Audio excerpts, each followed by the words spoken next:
Kaya mo yan. Lakas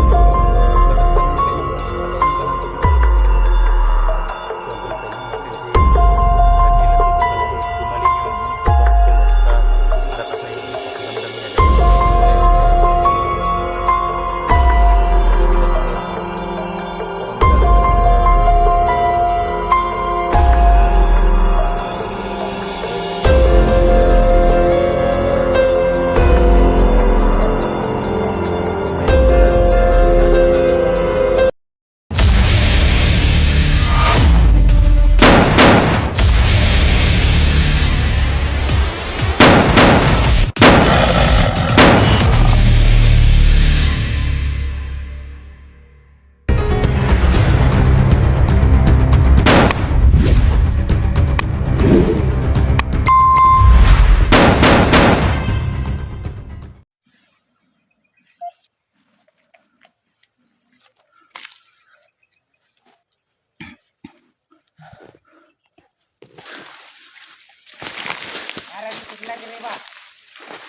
Sige, magkatag-katag ka. Doon dito, kami tripod, kasunangan. Ay, kadlok tol. Kaya natin tol. Kaya kita sa mo ani. Kaya mo yan tol. Lakas ka na, nakainom ka na ng tubig balon. Okay naman. Si Antol, painom natin si Daniel ang tubig balon tol. Gumaling yung sugat tol at saka lakas na yung pakiramdam niya dahil nakainom siya ng tubig balon. Gagawin natin ngayon tol para madali nating mahanap si Junji at saka si Limil. Ano, payag ba maghiwalay tayo? Oh, pwede naman. Magaling naman itong sugat ko. Kung may load ka, chat ka kagad sa akin ha. Oh. Pasensya na po kayo talaga mga tol, no? Kasi yung mga vlogger mga tol, hindi talaga kaagad makachat sa mga kasama namin. Dahil dito sa area, palibhasa lang yung signal, no? Ay, pawala-wala. Pawala-wala yung signal dito mga tol. Kami tol, para walang maka-upload kami tol, hahanap kami ng signal para makita lang ninyo yung mga kaganapan namin dito sa bundok. Kaya pinag-usapan ko si Limil ay si Daniel, kapag may time siya tol, may load siya, sana may magbigay din sa kanya ng load, no? Para maka-chat at saka sa akin. Alam nyo naman, nandito tayo sa bundok, bihira lang tayo makaload dito dahil walang tindahan dito. Sana tol, may magbigay sa amin dalawa ng load para mag-chat kami at makakontak kami, no? Para malaman namin kung saan na siya, para masundan namin yung mga bandido at saka yung kaibigan natin na si Junji at saka si Limwil. Yun yung hanapin natin ngayon dahil delikado yung buhay nila. Alam kong grabe yung pinagdaanan nila ngayon dahil si Junji may tama pa dito sa dibdib. Yung kutsilyo hindi pa nabunot yung kutsilyo. Ang gagawin namin ngayon, maghiwalay kami para madali naming makita si Junji at saka si Limil. Ito yung kaibigan natin tol, si Daniel. Okay naman po yung ginawa natin, no? Pinainom natin ng tubig balon. Yan, lumakas na yung katawan niya. Tapos yung sugat niya, nawala na daw yung pamamaga ng sugat niya. So, ingat ka sila tol. Oh, ha? Ay, yung pensa kung nasa primo tol. Pinanglan. Tago lang sa good. Tago lang sa good. Nasa primo good. Ay, good. Pa.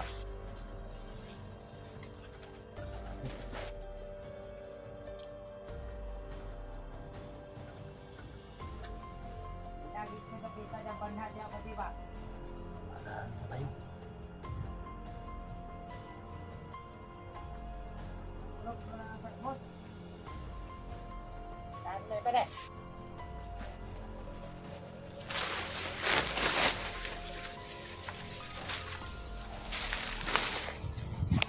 Ay, di na iba na. Ay, okay, sakmot ka iba na. Sabi ka na pa, yun. Yeah.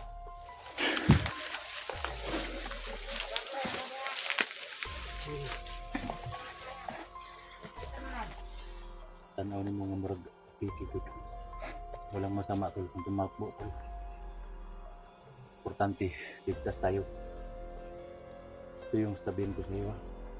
Kung kailangan nasa bundok tayo, nakita natin yung mga kalaban natin, sobrang dami ng mga kalaban natin. Hindi masama ang umatras tol.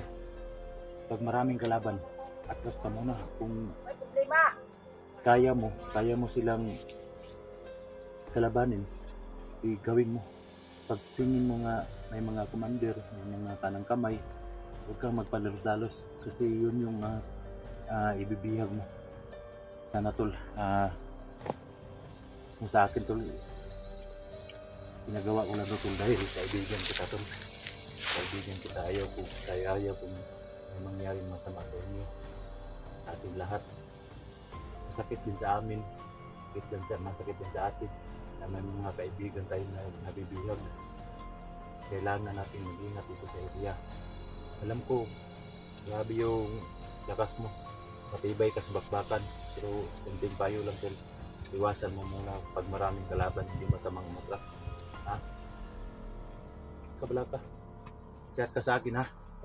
Kung makahanap ako ng impormasyon, chat lang kita. May mga ano ka doon mga informasyon, chat ka talaga agad sa akin. Ha? Ay kumpensa, mora to kong istorya. Sige tol, amping tol. Sige na kumari. Oh, diya ka. Ako dire ko baybayin ako tong dito ako, baybayin ko tong area na to, patungo tayo doon bisa kahit saan tayo pumunta. Basta ingat lang. Sige tol. Sige tol.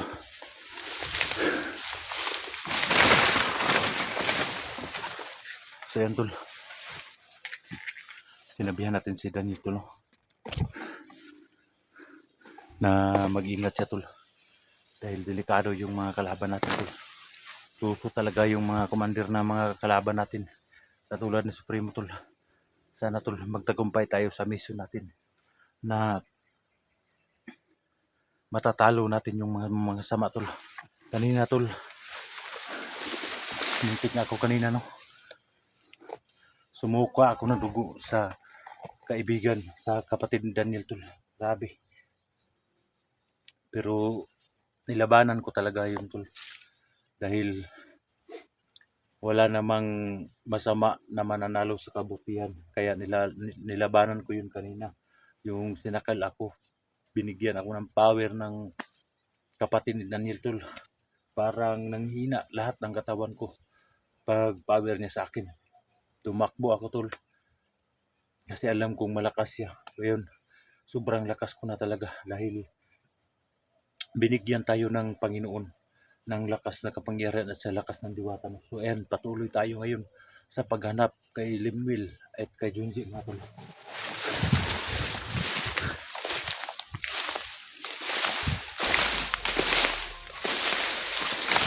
Pare! Hup! Hup! Ha? Sa? Kiting kapangyarihan ako. Boy, pa ka? Ha?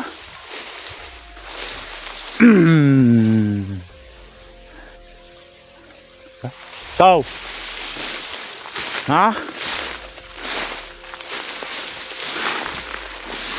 Boy, pa ka? Han? Ayop mo ah.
Balik! Wala!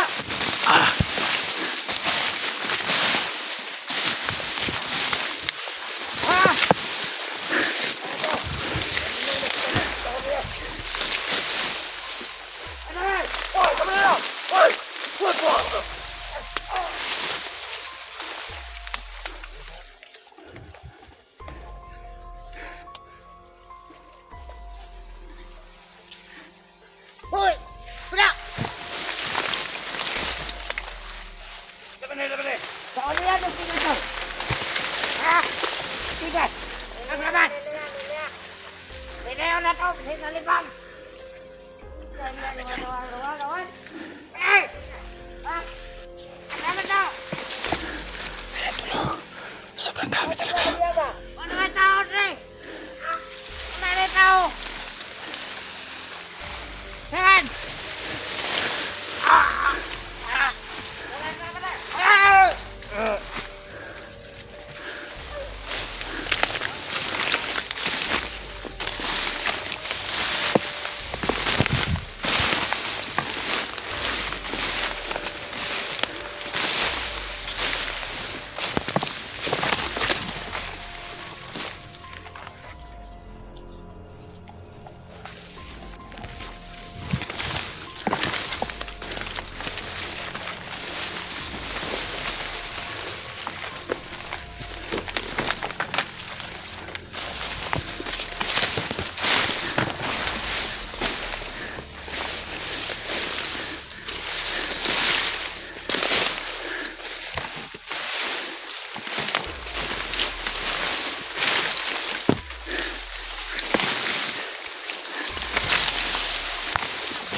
Sobrang dami talaga nila. Pero pinagsabihan ko na si Daniel kanina na hindi masama umatras kung maraming kalaban. Kaya alam na ni Daniel yung gagawin niya pag maraming kalaban. Atras ka agad. Dahil hindi masama talaga tol. Umatras tayo na marami tayong kalaban.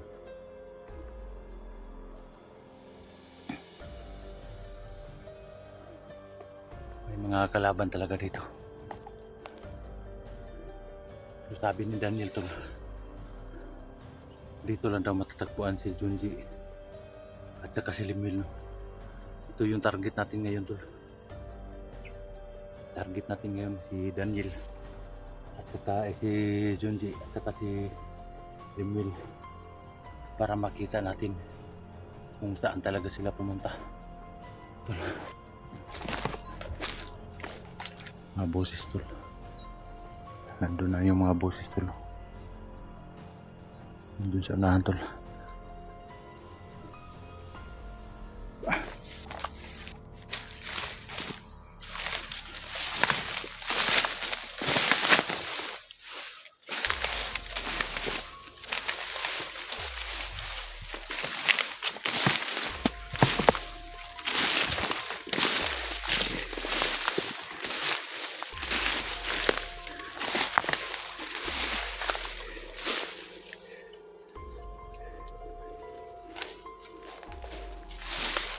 Wala pa talaga ng area na to.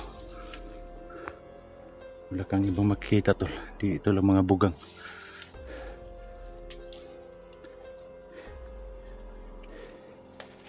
Ito ang kapal ng bugang no. Ito lang yung makikita natin dito. Sobrang lapad talaga. Kailangan natin mahanap yung mga kasama natin dito. Pati-share ko sa ating mga video. Para malaman na mga kasama natin. Nandito tayo sa makapal na damahan.